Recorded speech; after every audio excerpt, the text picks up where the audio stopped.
Opération préalable à la réception. Les effets de la réception étant très importants, transfert de garde, point de départ des garanties, etc., l'organisation des opérations préalables à la réception ou OPR fait l'objet de dispositions précises dès la rédaction du marché de travaux. Donc, il peut y avoir une réception unique ou multiple. Les contrats types prévoient une réception par contrat. En cas de marché à loti, il convient de déroger à cette règle dans le CCAP des travaux en prévoyant une réception unique à l'achèvement de l'ensemble des prestations. L'organisation des opérations préalables s'en trouve simplifiée et la gestion des délais de garantie également. Alors, demande de réception.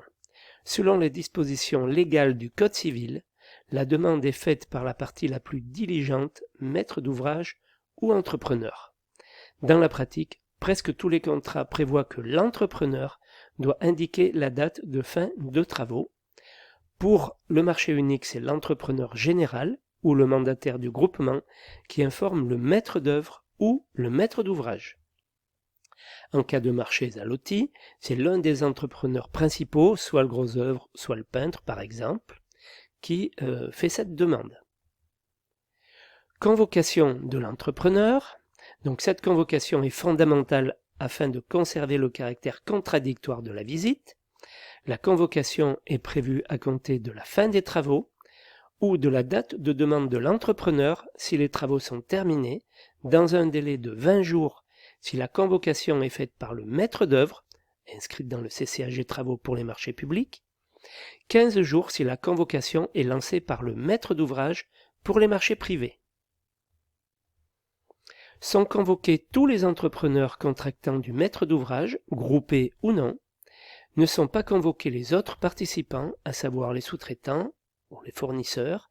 Leur participation reste exceptionnelle et la demande doit passer par l'intermédiaire de leur donneur d'ordre.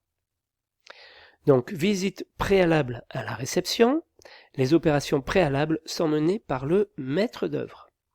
L'entrepreneur peut ne pas assister à ces visites. Son absence n'est pas un obstacle au déroulement de ces opérations.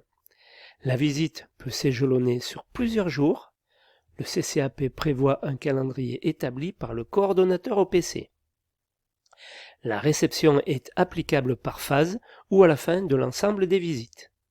Cette disposition doit être prévue contractuellement. Alors le procès-verbal de réception des OPR, établissement par le maître d'œuvre.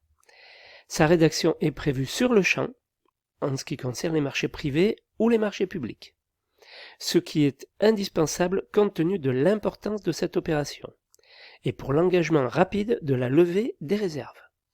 Il est conseillé de prévoir la possibilité de faire des photocopies sur place, par exemple. Alors le contenu de ce procès-verbal.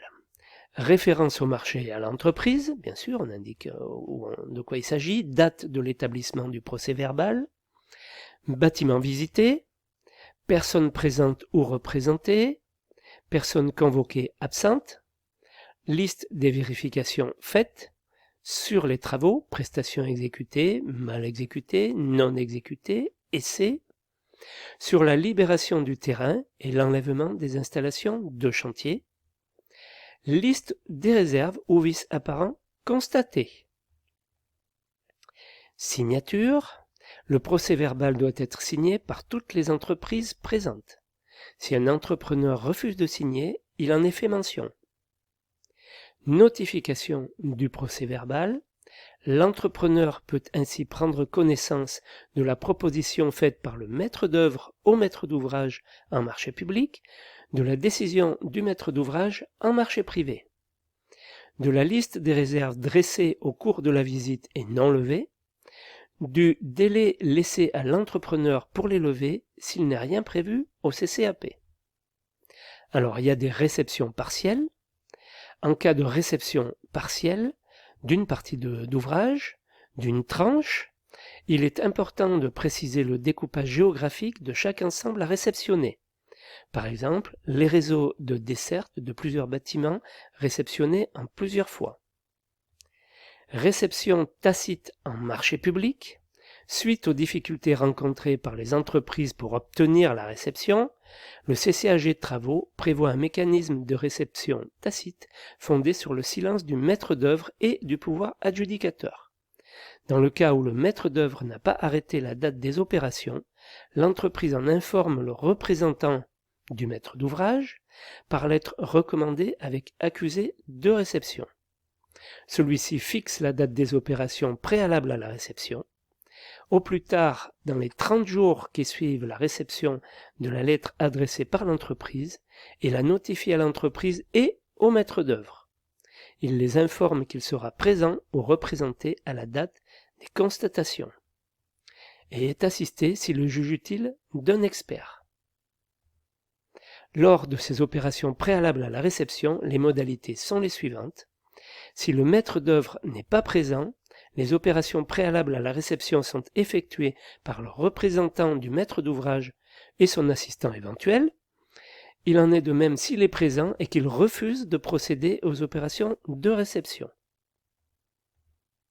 À défaut de la fixation de cette date par le représentant du maître d'ouvrage, la réception des travaux est réputée acquise à l'expiration du délai de 30 jours susmentionné.